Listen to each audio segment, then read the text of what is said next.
ସେଦିନ ଥିଲା ଦୁର୍ଗା ପୂଜା ଦଶମୀ। ଆଉ ଆମର ଏଇ ଦୁଇ ଅଭିଳାଷୀ ଯାଇଥିଲେ ମୟୂରଭଞ୍ଜ। ସେଦିନ ଆଉ କୌଣସି ଅଭିଳାଷୀ ନଥିଲେ। ଏଇ ଦୁଇ ଅଭିଳାଷୀ ମୟୂରଭଞ୍ଜର ବାରିପଦା ସହରରେ ପହଞ୍ଚିଲା ପରେ ସେମାନେ ପ୍ଲାନ୍ କରିଥିଲେ ଯେ ବାରିପଦା ପାଖାପାଖି 2-3ଟା ଜାଗା ବୁଲିବେ ଆଉ ଶେଷରେ ସନ୍ଧ୍ୟାରେ ପୂଜା ମେଢ଼ ଦେଖି ଘରକୁ ଫେରିବେ। ସେମାନେ ସେଠାରେ ଗୋଟେ ଗାଡ଼ି ଯୋଗାଡ଼ କରି ପ୍ରଥମେ ଯାଇଥିଲେ ବାଲଡିହା ଡ୍ୟାମ୍, ଯାହା ବାରିପଦା ସହରରୁ ମାତ୍ର 20 କିଲୋମିଟର ଦୂରରେ ଅବସ୍ଥିତ।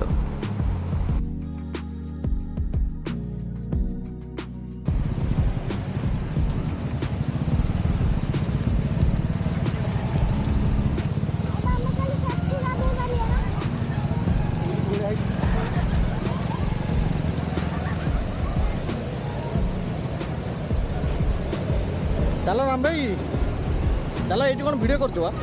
ଚାଲ ଭିତରୁ ଟିକେ ଗାଧେ। ଖାଲି ରିଲ୍ସ ଦେଖିଲା ଆଜି ପୁରା ସାମ୍ନାରେ ଦେଖୁଛି ଆଉ ଚାଲ।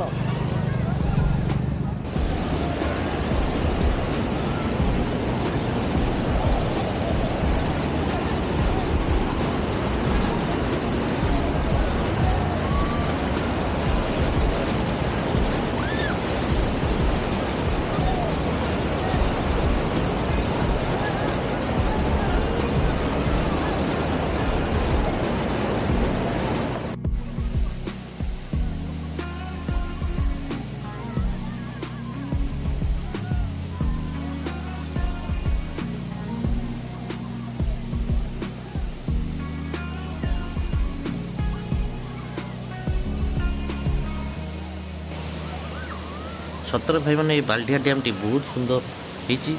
ଆଉ ଆପଣମାନେ ଥରେ ଏଇଠି ଆସିବେ ମାନେ ଆପଣଙ୍କୁ ନ ଗାଧୋଇ ଯିବାକୁ ଇଚ୍ଛା ହେବନି। ବହୁତ ଲୋକ ଆସିଥିଲେ ସେଦିନ, ଯେହେତୁ ଛୁଟି ଦିନ ଥିଲା ଆଉ ଦୁର୍ଗା ପୂଜା ଛୁଟି ଥିଲା। ବହୁତ ଲୋକ ଆସି ଏଇଠି ଗାଧୋଇବାର ମଜା ନେଉଥିଲେ। ଆଉ ସତରେ କହିବାକୁ ଗଲେ ବହୁତ ବଢ଼ିଆ ସୁନ୍ଦର ଜାଗା ଏ ବାଲଡିହା ଡ୍ୟାମ୍ ଏ ବାରିପଦା ନିକଟରେ ରହିଛି।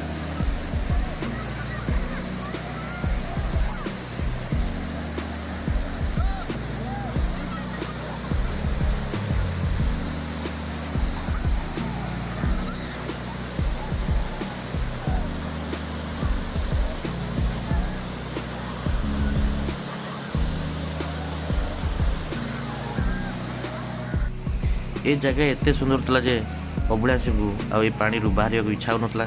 କିନ୍ତୁ ତଥାପି ଯେହେତୁ ତାଙ୍କ ହାତରେ ଆଉ ସମୟ ନଥିଲା, ଆହୁରି 2-3ଟା ଜାଗା ଯିବାର ଥାଏ, ସେଥିପାଇଁ ସେମାନେ ବାଧ୍ୟ ହୋଇ ଏ ପ୍ଲେସ୍ରୁ ତାଙ୍କୁ ବାହାରିବାକୁ ପଡ଼ିଲା। ଆଉ ଏ ପ୍ଲେସ୍ରୁ ବାହାରି ସେମାନେ ଯାଇଥିଲେ ଲୁଲୁଙ୍ଗ। ଆଉ ଏ ଲୁଲୁଙ୍ଗ ପ୍ଲେସ୍ଟି ଶିମିଳିପାଳ ଅଭୟାରଣ୍ୟ ମଧ୍ୟରେ ରହିଛି। କିଛି ସମୟ ପରେ ଅଭିଳାଷୀ ପହଞ୍ଚିଗଲେ ଶିମିଳିପାଳ ଗେଟ୍ ପାଖରେ। ଆଉ ଶିମିଳିପାଳ ଗେଟ୍ ପାଖରେ ଗାଡ଼ିର ନମ୍ବର ସବୁ ଏଣ୍ଟ୍ରି କଲା ପରେ ଭିତରକୁ ପ୍ରବେଶ ପାଇଁ ଅନୁମତି ଦିଆଯାଏ।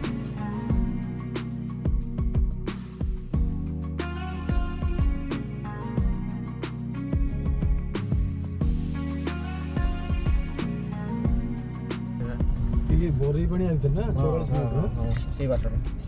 ଜୋରନ୍ଦା ଲୁଲୁଙ୍ଗ 3 କିଲୋମିଟର, ବରେଇ ପାଣି 44। ବରେଇ ପାଣି ମାନେ ବହୁତ ଭିତରୁ ଯିବାକୁ ପଡ଼ିବ। ଲୁଲୁଙ୍ଗଟା ଏପଟକୁ, ବରେଇ ପାଣି ଗଲେ ସିଧା ଯିବାକୁ ପଡ଼ିବ ଏପଟେ। ବରେଇ ପାଣି ବି ବଡ଼ ଗାଡ଼ି ଦରକାର। ଏ ଗାଡ଼ି ଯାଇପାରିବନି ନା, ଜିପ୍ ଫିଟ୍ ଯିବ।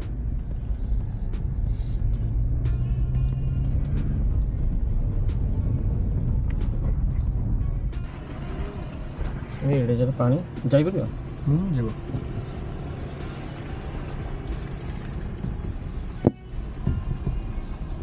ହଁ ଏ ସ୍ଲୋ।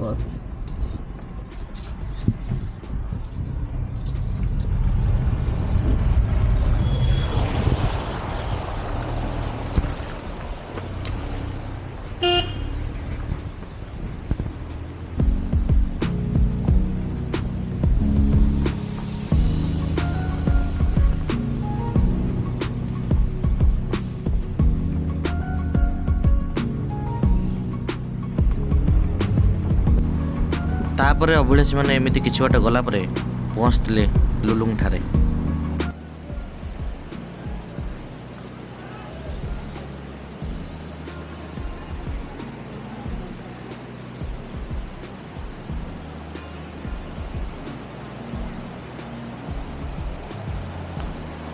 ରାଜାୟଣ ବୋହିକି ଚାଲିଯିବ ନା ସେଠି ନୁହଁନି।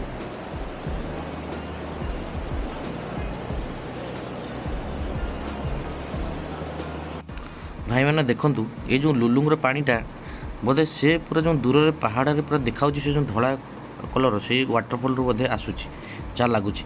ପୁରା ଏତେ ଦୂରରୁ ଦେଖାଯାଉଛି ଗୋଟେ ୱାଟରଫଲ୍ ମାନେ ପଡ଼ିଲା ଭଳିଆ ଭଲ ଲାଗୁଛି। ସେଇ ପାଣିଟା ହିଁ ବୋଧେ ଆସୁଛି ଯାହା ଲାଗୁଛି। ଏତେ ସୁନ୍ଦର ସିନ୍ ସେ ଲୁଲୁଙ୍ଗର କହିଲେ ନ ସରେ। ଏତେ ସୁନ୍ଦର ଲାଗୁଥିଲା ପୁରା ଯେଉଁ ଏ ପାଣିର ଫ୍ଲୋ ବି ଥିଲା ବହୁତ ବଢ଼ିଆ ଲାଗୁଥିଲା। ମାନେ ଏ ଭ୍ୟୁଟା ଏ ଟାଇମ୍ରେ ଆକ୍ଚୁଆଲି ପୁରା ଜବରଦସ୍ତ ଲାଗୁଥିଲା। ୟା ଭ୍ୟୁଟା ପୁରା ଏମିତି ଯେ ପୁରା ଚାରିପଟେ ପାହାଡ଼ ତା ସହିତ ଜଙ୍ଗଲ ତା ସହିତ ଏ ଝରଣାର ପାଣି।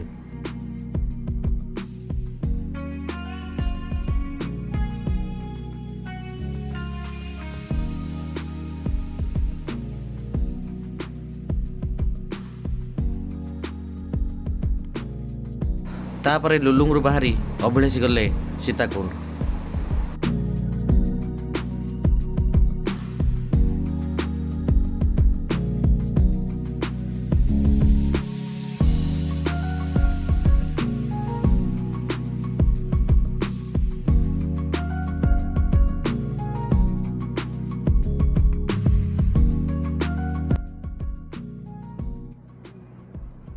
चलो चलो लास्ट डेस्टिनेशन सीताकुंड। तृतीय जगह कवर हवा तापर राति को हम पूजा मेढ़ हाँ अरे 4टा हवा रात पुणी दसरा पूजा मेढ़ बुल बुलिया हाँ चल चल चलो ए दिन रे बारिपदा पूरा फुल ये देखो केड़ा गोटे पहाड़ ऊपर।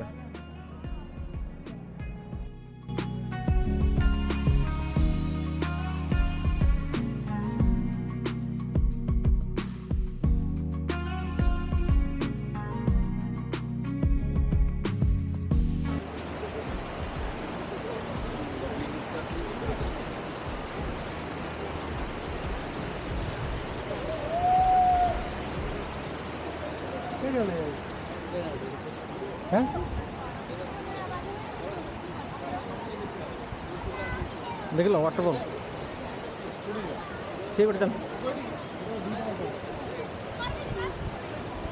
यही बाटे चल यही बाटे गले पूरा देखा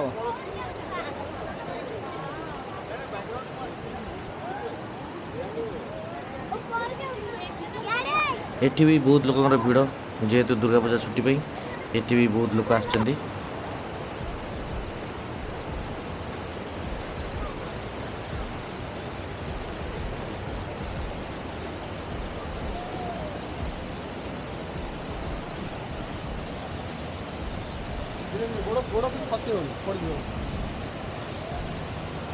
गोड़ खसियो अभी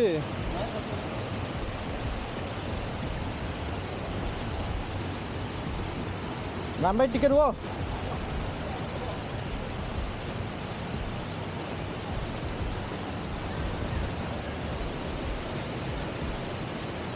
अभिलाष मैंने एमती पथर मध्य आगू बढ़ी चलले सीताकुंड वाटरफॉल पाखक।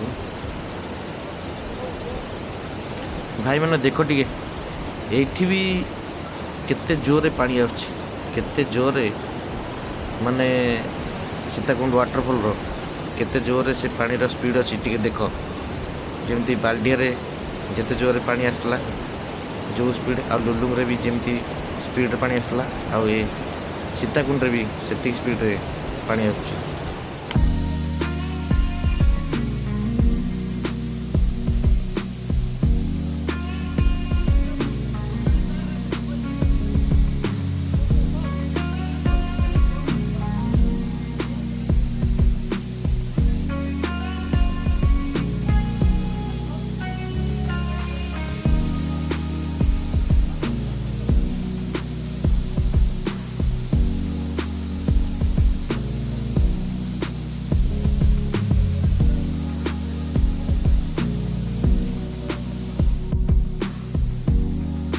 एमिति दुर्गा पूजा दशमी दिन अभिलाषी 3टा जगह बुलाबुली हेलापर से सन्ध्या बेले बाहरी पड़े पूजा मेढ़ देखापी।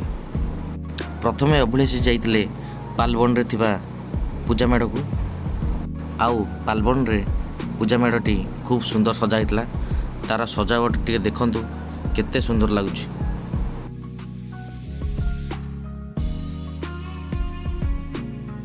ପାଲବଣୀରେ ଦୁର୍ଗା ପୂଜା ମେଢ଼ଟି ହେଇଥିଲା ଆମର କାଲକାଟାରେ ଥିବା ଭିକ୍ଟୋରିଆ ମେମୋରିଆଲ ପରି। ଆଉ କେତେ ସୁନ୍ଦର ଲାଗୁଛି ଆପଣମାନେ ଟିକେ ଦେଖନ୍ତୁ। ସତରେ ମାନେ ବହୁତ ସୁନ୍ଦର ଲାଗୁଛି।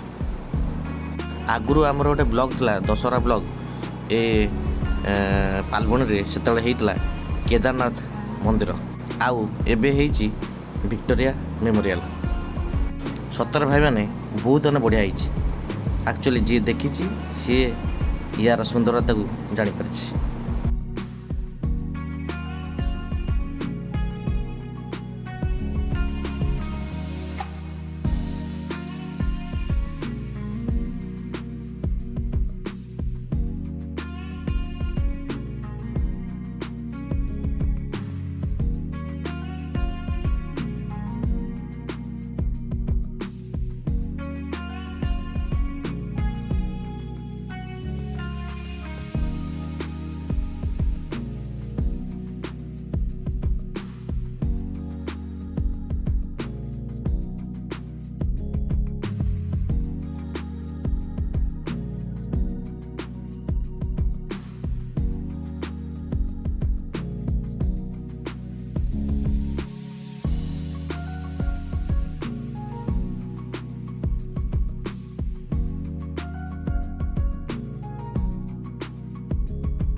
ଅଭିଳାଷୀମାନେ ପାଲବଣୀ ମେଢ଼ ବୁଲି ସାରିଲା ପରେ ଏତେ ଜୋରରେ ବର୍ଷା ହେଲା ଯେ ଆଉ କେଉଁ ମେଢ଼ ବୁଲିବା ସମ୍ଭବ ହେଲାନି।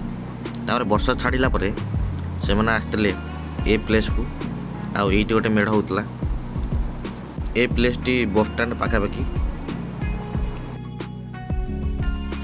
ତାପରେ ପୁଣି ଏତେ ଜୋରରେ ପୁଣି ବର୍ଷା ହେଲା ଯେ ଲୋକମାନେ ଆଉ କେହି ବି ଆଉ ରହିଲେନି, ସବୁ ଯିଏ ଯୁଆଡ଼େ ପାରିଲେ ସବୁମାନେ ପଳେଇଲେ।